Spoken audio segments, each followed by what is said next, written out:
In the far north of Pakistan, on a small hill, next to a huge mountain, there's a unique monument.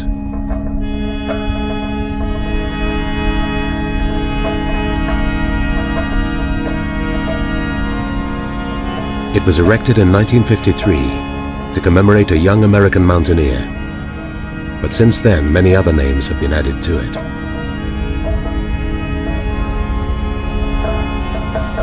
It's a testament to bravery and futility, to ambition and failure, to the fatal attraction of a mountain like none other.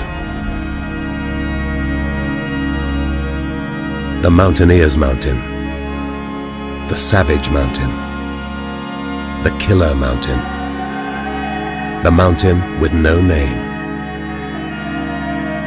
K2. Alauddin walad Shagul Dinar, Muhammad Zaman walad Ali Todkhor Kalam. Ascoli, Pakistan, July 2000. A group of porters are preparing to take an expedition to K2. For the last 100 years, they and their ancestors have been carrying on their backs the dreams and luggage of foreign mountaineers.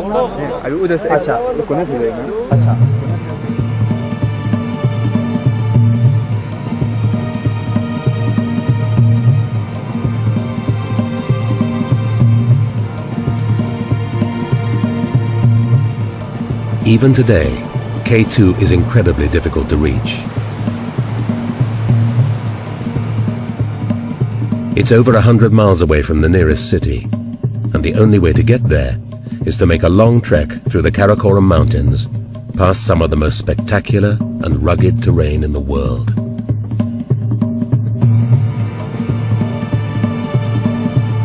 Just to get to the foot of K2 is an expedition in itself. After 70 miles of walking up the Baltoro, you go around the corner, wham! Well, awesome is an overused word, but it is awesome. It was first measured by the British Survey of India. They christened it Karakoram 2, or K2 for short, and the name stuck. At 28,265 feet, it was the second highest mountain in the world, 800 feet shorter than Everest. It's the hardest and most dangerous. It's orders of magnitude more serious than Everest. So it's the prize. All the serious 8,000-meter mountaineers consider K2 the sternest challenge and the greatest prize. At the turn of the century, there were British and Italian expeditions to K2.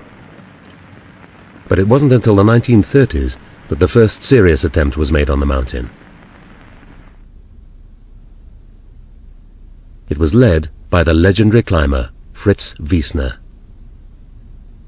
Fritz was a good climber. He had this love for climbing that I've basically never seen in anyone else. Superb. He was unquestionably the greatest mountaineer in America. Too good. Fritz Wiessner was a German who had emigrated to America in the late 20s.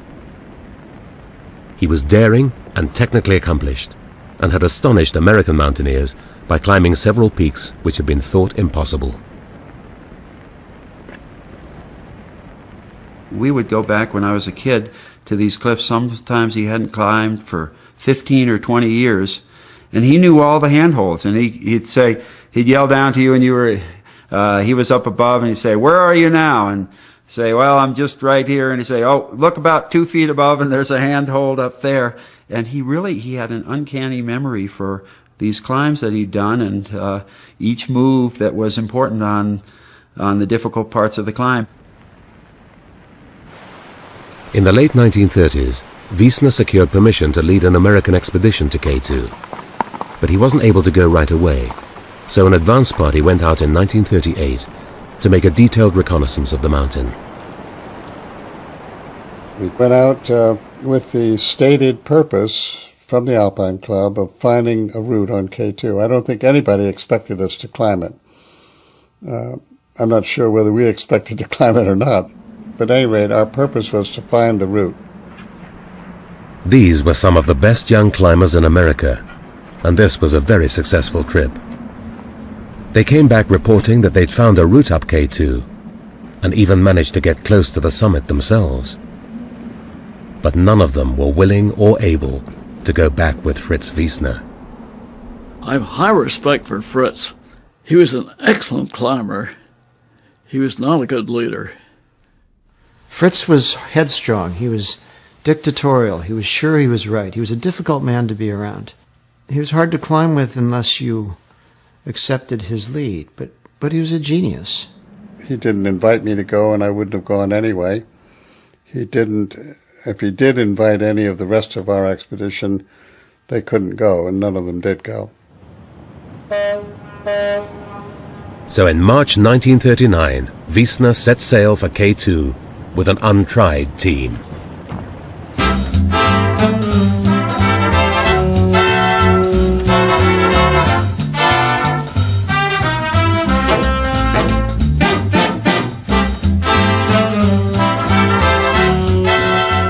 Two weeks later, they arrived in Pakistan and got ready for a long march.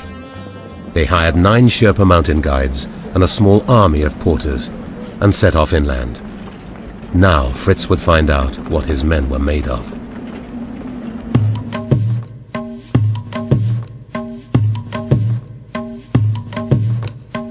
It was a long and arduous journey.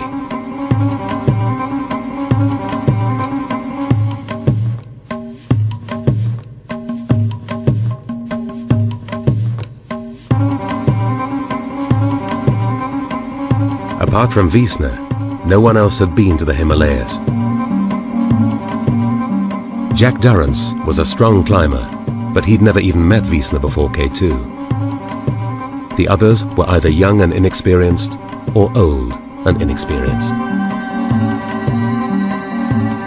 Dudley Wolfe was the most enthusiastic and least competent member of the team. Dudley's greatest attraction was that he brought along a good checkbook. He was certainly not a great alpinist. Dudley Wolfe was a rich playboy who was a romantic at heart. He'd raced boats, hunted big game, and even done a stint in the Foreign Legion. He went to K2 in the aftermath of an unhappy divorce. Things that occupied Dudley were sailing, shooting, and mountain climbing. When Dudley came to Vermont to see my father, in the months before he left for the trip, he told us that he was going on the trip. My father said to me then, "I don't know why, but I think we'll never see Dudley again."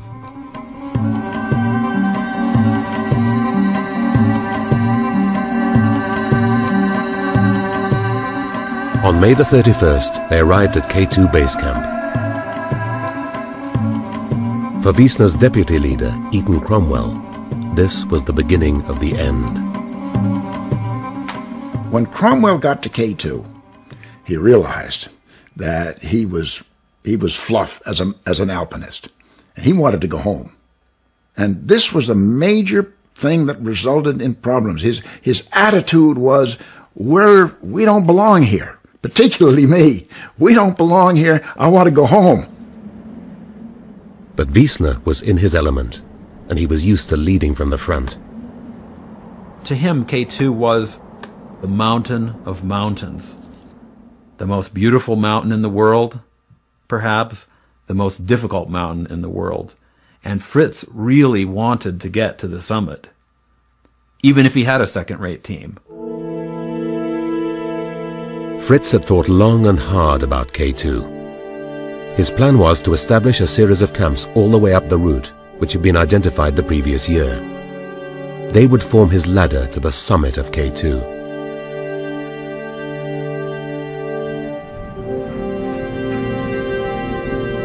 For a month, Wiesner cajoled, encouraged, and scolded his men up the mountain.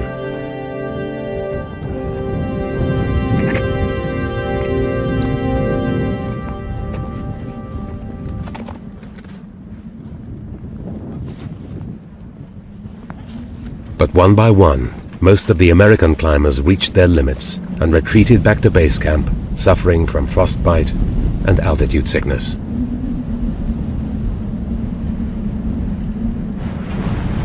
To everyone's amazement, apart from the Sherpas, Dudley Wolfe was the only man able to keep up with Fritz. It's a funny thing at high altitude that you don't know who's going to do well and who's going to just crap out. It's kind of ironic, but oftentimes a bigger, sort of heftier man actually does better than an athletic, skinnier one. The others warned Dudley that he wasn't good enough to go on. But Dudley didn't want to know, and Fritz was happy to let him carry on. Fritz recognized that, hey, this guy's doing his job. He's strong, he's motivated, and I need these kind of people because everybody else is gone by the wayside.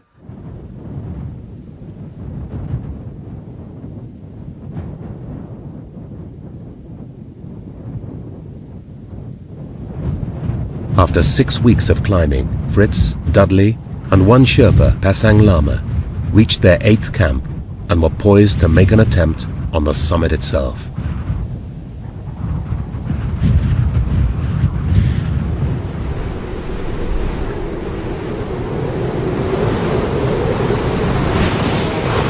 At this stage, the going got too tough for Dudley Wolfe, so he decided to return to camp to wait for the next party of Sherpas.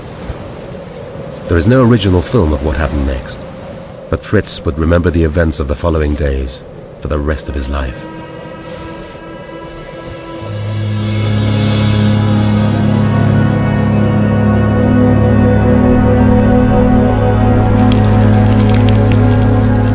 At 6 in the evening on the 18th of July 1939, Fritz and Pasang found themselves 800 feet from the summit.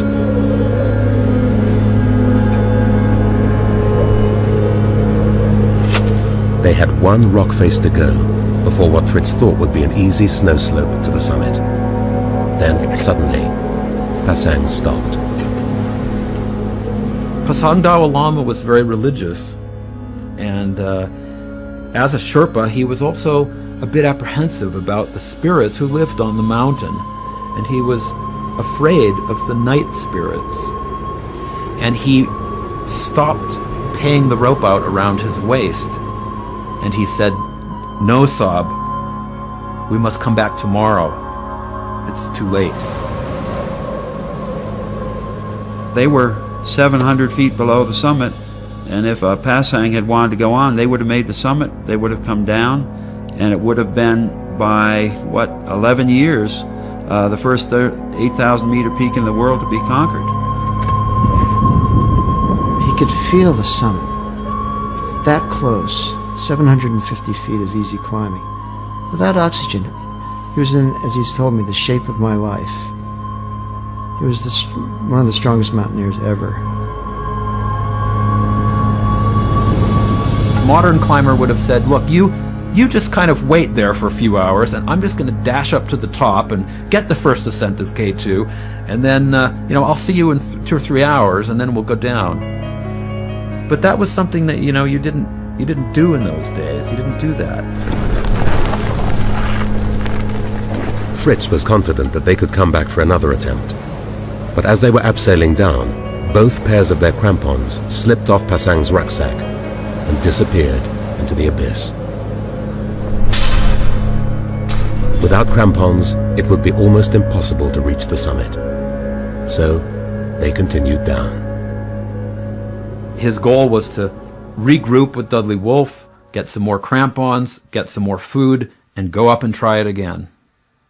But that's not what happened.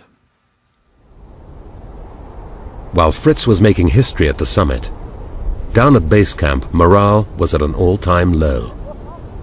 Without radios, they didn't know what was going on above them, and they all wanted to go home.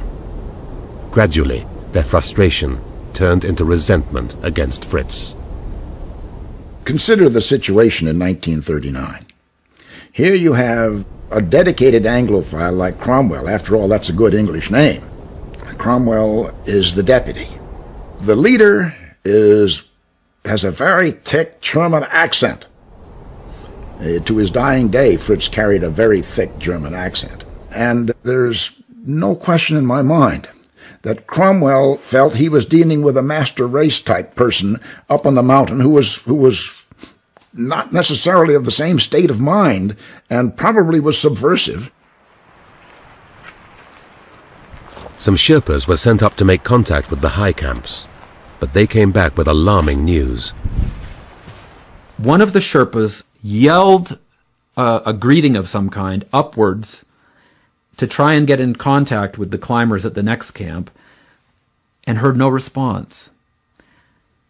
And sometime after that, I think that same day, heard a big avalanche coming down from somewhere in the upper reaches of the mountain. And because of those two events, he surmised that the climbers had been killed in an avalanche, and that's why they didn't answer them. Cromwell wanted to believe that. It was a good reason to go home. But Fritz and Pasang were very much alive. They'd rendezvoused with Dudley Wolfe, and they were all heading down the mountain looking for fresh supplies and equipment.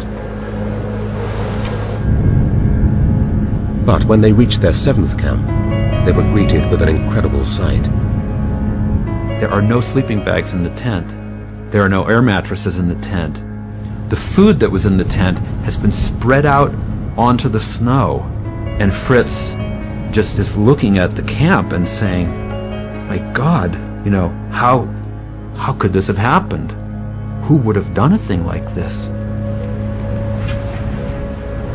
In his impatience to leave, Cromwell had ordered the lower camps to be stripped, and the Sherpas had emptied the others when they thought Wiesner was dead. You never strip the camps behind the lead climbers. It's not done. It's homicidal. Fritz couldn't believe it. This wasn't what he'd ordered. They had no alternative but to keep on going down. All the way down the mountain, Fritz assumed there were climbers in support. Down, down, down. He has to keep going down, hoping he'll find someone and supplies, and all the way back down to base camp or Camp 2 until... I mean, he was stunned by what had happened.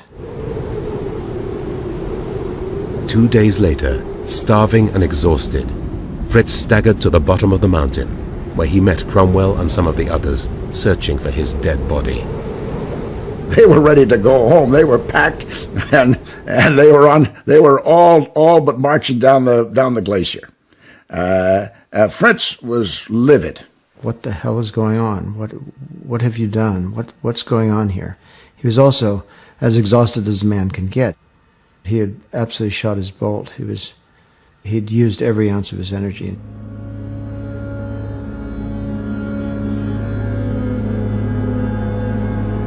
Fritz still talked about making another attempt, but everyone could see that he didn't stand a chance. And there was a problem.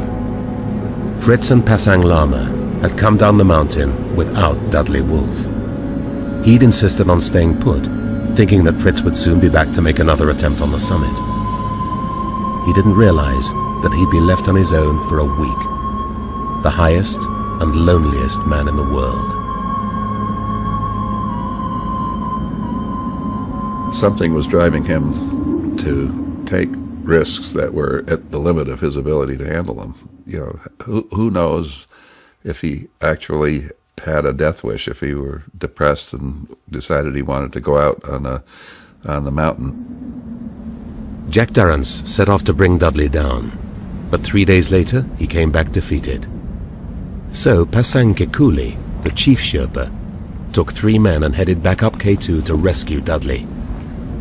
They climbed up and they found Dudley alive and weakened, but, you know, relatively okay. He had not been out of his tent, though, in a couple of days. Dudley Wolfe had reached a state of apathy in which he couldn't take care of himself. In fact, by the end, he wasn't even leaving the tent to take a shit. It happens a lot in the Himalaya that a climber will reach a state of apathy from being too high too long.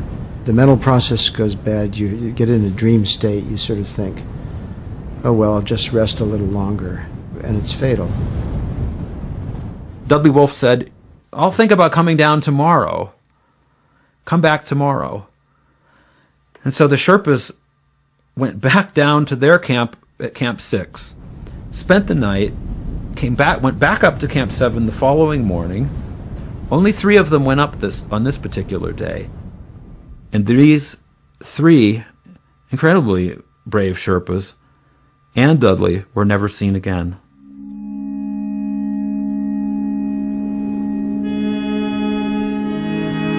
The 4th Sherpa returned to base camp terrified and distraught.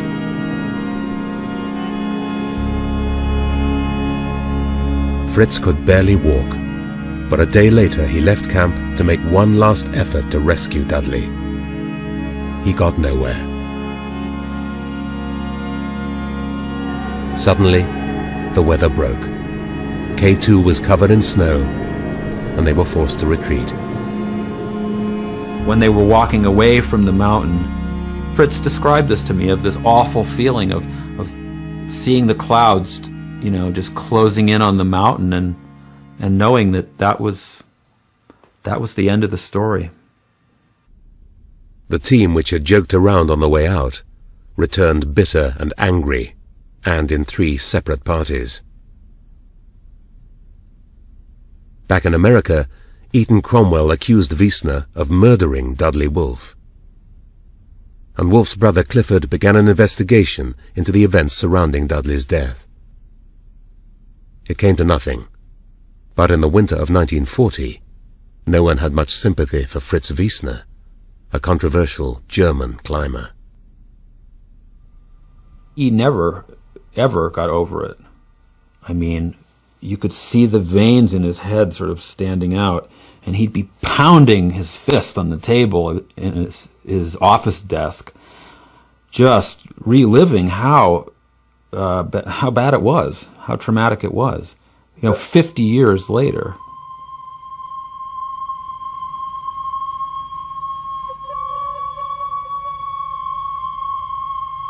There were no further attempts on K2 for almost 15 years.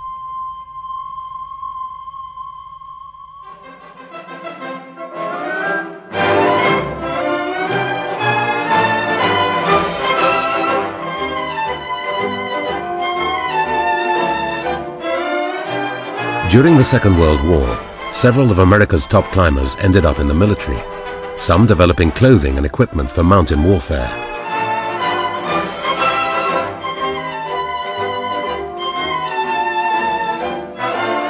They'd put it to good use in the decade to come. I'm Charles Houston. This is Bob Bates, and that's our mountain. The film you are about to see is a story of our struggle with this mountain, which took place only recently. I think we thought we could climb it. We had a good team. If we got the weather, we could climb it. I think we were quite confident. As long as I wasn't married, I was willing to take the risk on K2. If I'd been married, I wouldn't have gone. Charlie Houston and Bob Bates had both been members of the original K2 reconnaissance party. In 1953, they put together a 3rd expedition. They chose their new team carefully, aiming to avoid all the conflicts which had dogged Fritz Wiesner. We did not take some of the outstanding climbers in the United States. We did not take because some of them were notable prima donnas. We did not take some of the obvious choices because we thought that they would not get along well. Charlie's whole idea was we're united in what we want to do, and each person has as much right to success or failure as anybody else. We're all in it together. We were just Western boys, and they were these kind of luminary figures from the East. Charlie and Bob had the attitude that they wanted to be sure that anybody who was on the expedition would be someone that they'd be comfortable in spending a week with in a tent in a storm. In Pakistan, they were given an ecstatic reception. In the very same week, Everest was climbed, and hopes were high that K2 would be the next big mountain to fall.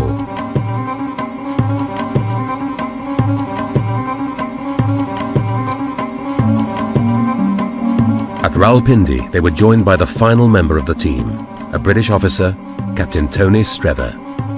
Well, they pulled my leg a bit to start with, obviously, but we all got on very well together.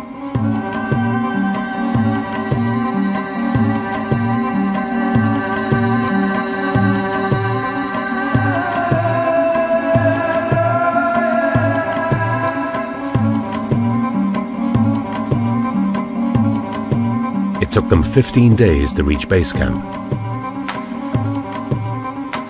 For me, it was magic.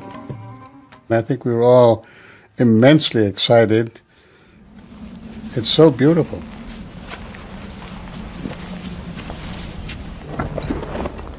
The first 2 weeks were slow but steady.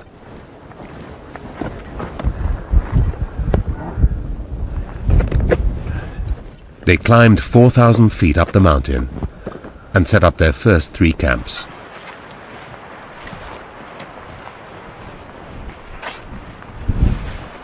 I think I was in the top shape of my life then, because Bob Craig and I were working with the Army, climbing all the time, and in Colorado at high altitude. This is the first exposure to high altitude for me, and so there's always apprehension of what is your body going to do. You would take one step and then a breath, and one step and a breath, and one step and a breath, or even 2 or 3 breaths between each step. So everything is slowed way, way down. When they reached Wiesner's Camp 6, they saw some grim evidence of the 1939 disaster. We did expect that we might come upon the bodies. I was very angry about what had happened in 39. Pasang Kikuli, who had been my friend in 38, he had lost his life due to poor leadership of the expedition. We anticipated we might find some traces of them, and indeed we did. Pete Schoening and I came across the tent, and in it, very, very neatly placed were these 3 packs, was this can of tea, and everything all set for them to come down. And it was so neat, and it looked just as if it had been left the day before. And that hit me very hard.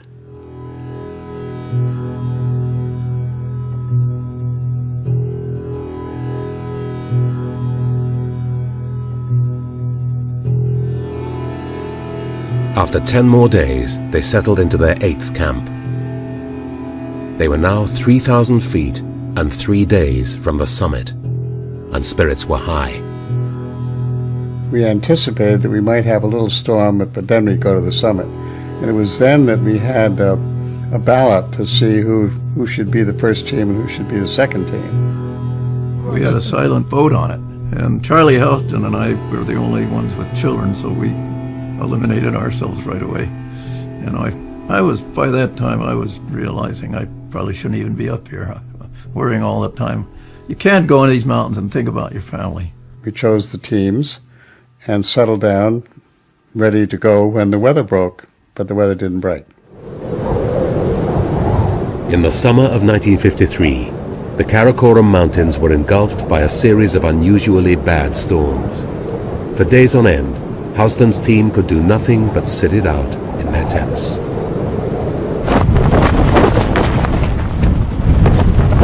You're being constantly buffeted with a tent going like this, bang, bang, bang, bang. It bangs against your head and bangs against your shoulders, and it makes, and this is what was the most difficult and dangerous thing of all, as far as we were concerned, it was impossible to keep the primus stoves alight.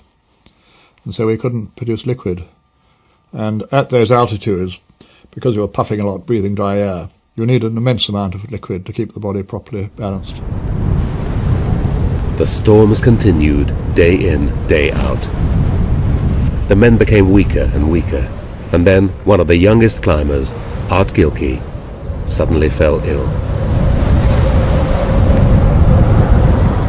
On the way up, climbing up, he'd complained that he had a cramp in his leg, but he didn't pay much attention to that until maybe a day or 2 later, And then he came out of his tent and fainted.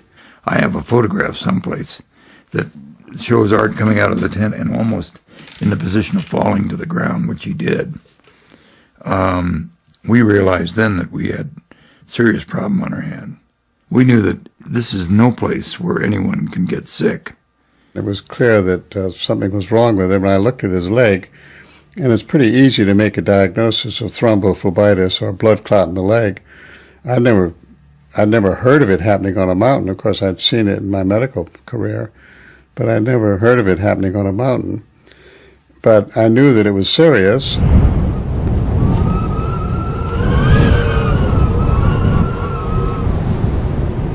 On the 10th of August, we decided that we'd have to make a break for it because by then he had both legs involved. He had clots in his lung. It was clear that he was going to die if we didn't get down.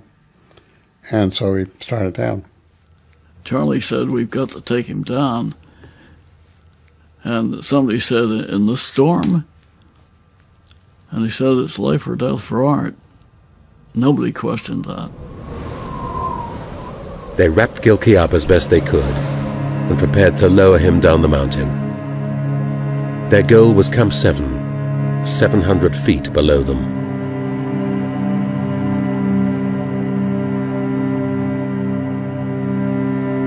According to the textbook, it would be a straightforward mountain rescue. But 25,000 feet up on K2, it was a different matter.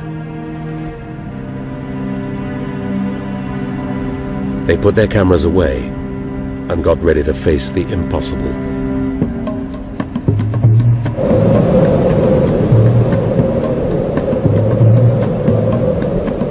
After several hours, they were still far from home. As a precaution, they'd split into pairs and were on 3 separate ropes. Pete Schoening was the anchorman, holding onto a rope connected to Art Gilkey. He was preparing to lower Art, and I thought, well, I better hurry down so I can help. And hurrying under conditions like that is not a good idea.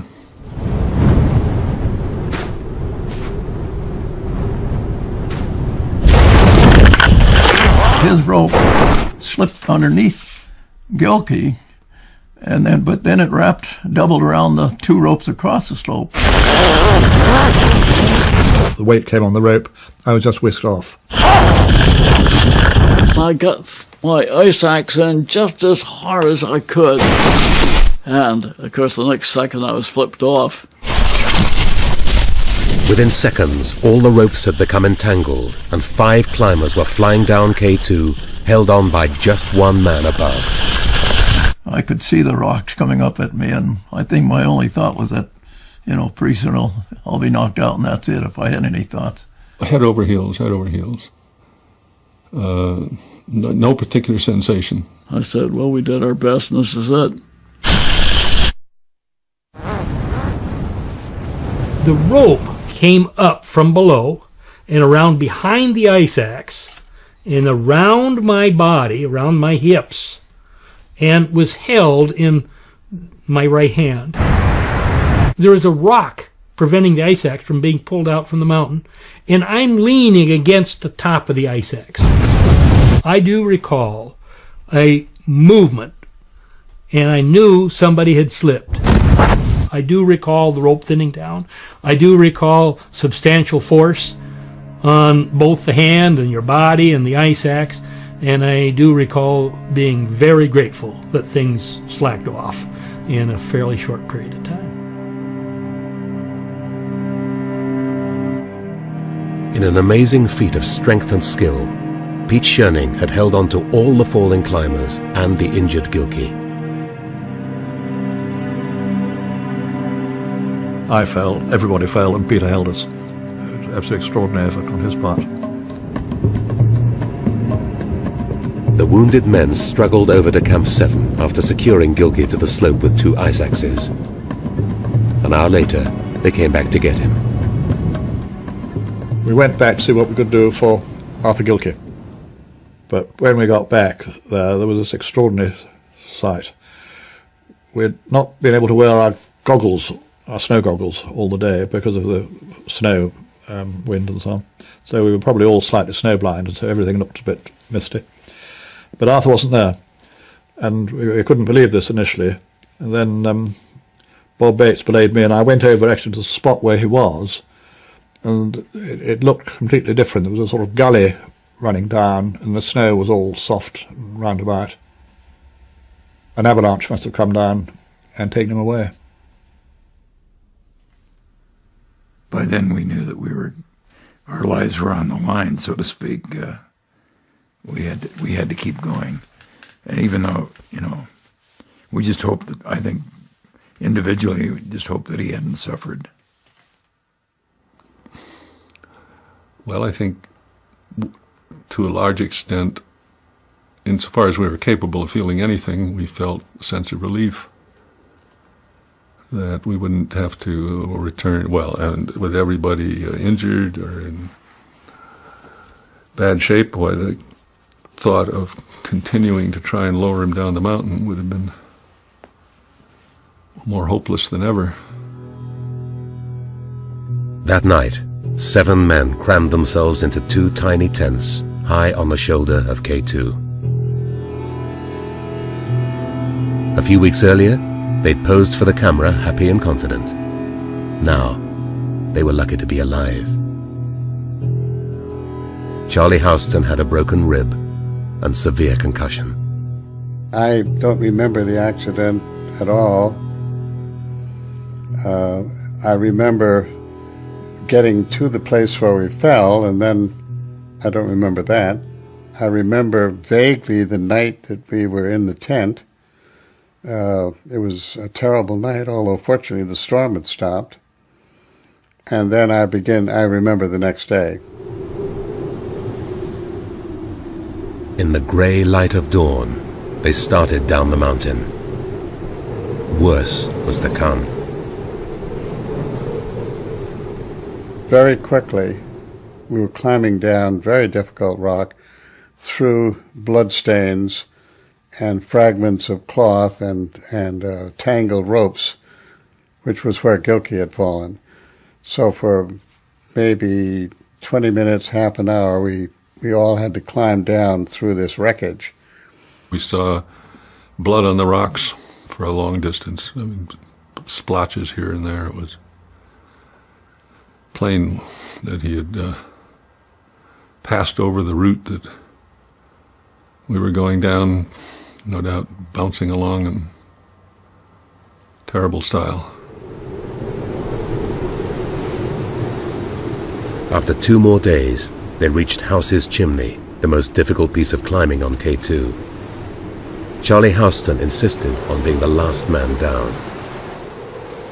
I expected him to come right away because he had no pack, and he didn't come right down. And that scared the life out of me after I got down, and the others too, and they began calling him to come down. It was my moment of truth, and I had begun to realize that I couldn't do it. It was dark, and I was still hurting, and I remember this much very clearly, although I've rarely said it. I remember saying, I'm going to jump off, because if I fall down there, I'll knock them down. They're waiting for me at the bottom. And I stood there for a while, just a short while they were shouting up to me to come down. And I said the Lord's Prayer and started down, and the next thing I remember, I was at the bottom. There they were, and that was it.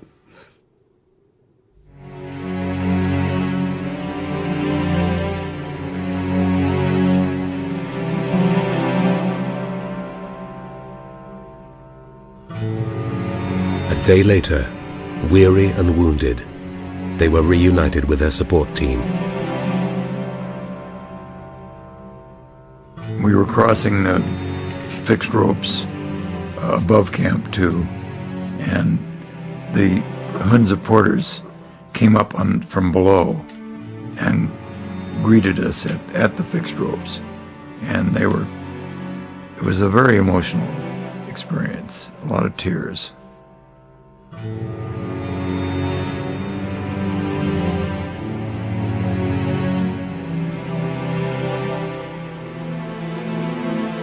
It was really extraordinary meeting, and they gave us food and drink and put us to bed, and next day we went on down to base camp. It was a wonderful, wonderful meeting.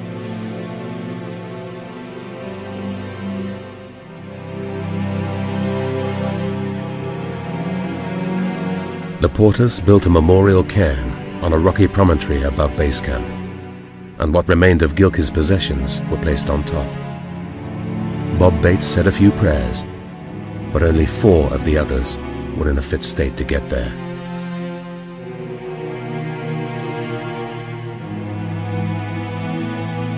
I don't really believe any of us thought that we could get him down. I don't know. I don't think anybody thought about what was going to be the outcome. I think we had made up our minds that we were going to try to get down no matter what, with him.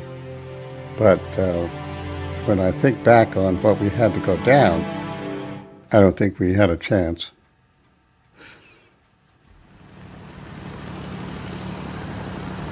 When they finally returned to America, they were front-page news. George Bell froze his feet and had to be carried out from the mountain.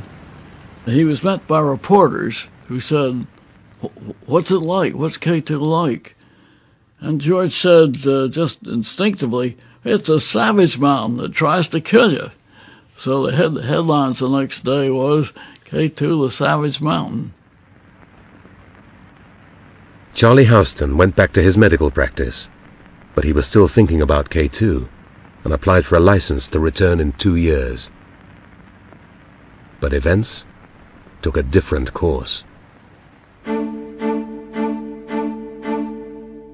In 1954, a huge Italian expedition arrived in the Karakoram. It was unlike anything that had come before. 700 porters, 16 tons of equipment, 3 miles of rope, and for the first time on K2, a huge supply of oxygen to get them to the top. There were 12 of Italy's top climbers, chosen after months of rigorous testing, forced to attend lectures on the history of the mountain, vetted by officers from the Italian army. When they reached Pakistan, they made the world's first flight around K2 before setting up camp at the base of the mountain. Their leader, Ardito Desio, said they weren't here to make an attempt on K2, they were here to conquer it.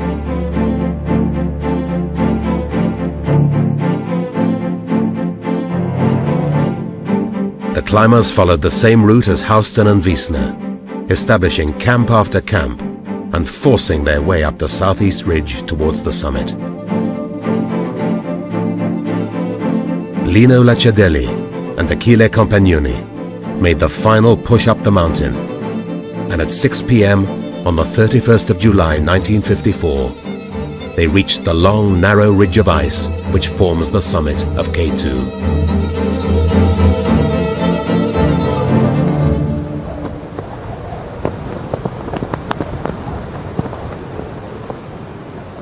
I got the summit on my knees. But I could see it, there, the summit. There was no more to go.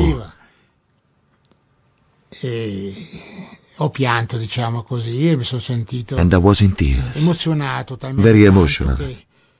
I stayed there for several minutes, just leaning against my ice axe to get my breath back. It seemed impossible, but we have made it. Whatever happens next, we reached the summit.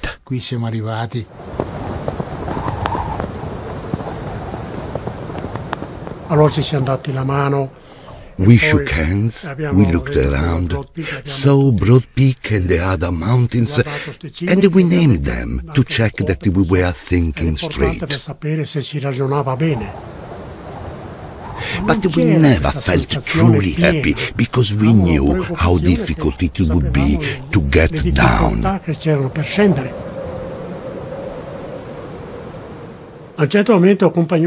Compagnoni got altitude sickness, and he said, I'm tired, I stay here, let's rest here. I said, no, we are going down, and if you don't, I'll give you a bash with these ice axe. We had to be tough on ourselves. So he said, okay, put my gloves on, because neither of us could do it by ourselves. But the left came off and disappeared. So I said, here, have mine. And he said, all right then, let's go.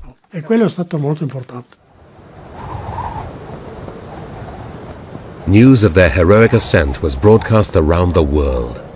K2 had finally been climbed.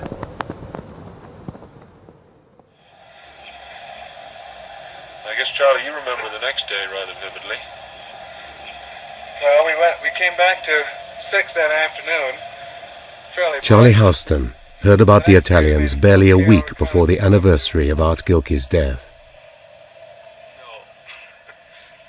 A year earlier, he'd been high on the mountain fighting for his life. Now, he suffered an episode of total global amnesia. He forgot about K2 and everything else. He forgot who he was, where he lived, what he did. He forgot everything. What happened was I found myself in a town 40 miles from where I lived, without any identification and not knowing where I was or who I was. And I wandered happily around, went to the hospital. They didn't give me the time of day, but a very sympathetic policeman arrived and looked me over and talked to me and found that a label on my tie that I came from Exeter, New Hampshire. And he called the store and told them about me, and they said, oh yeah, that's Dr. Houston. So they sent over and brought me back, and it was a period of 24 hours of complete global amnesia. Charlie Houston recovered, but it was a turning point in his life. He went on to become a world expert in high-altitude medicine. But one of America's greatest mountaineers never climbed again. Finish. Been there, done that. That was it.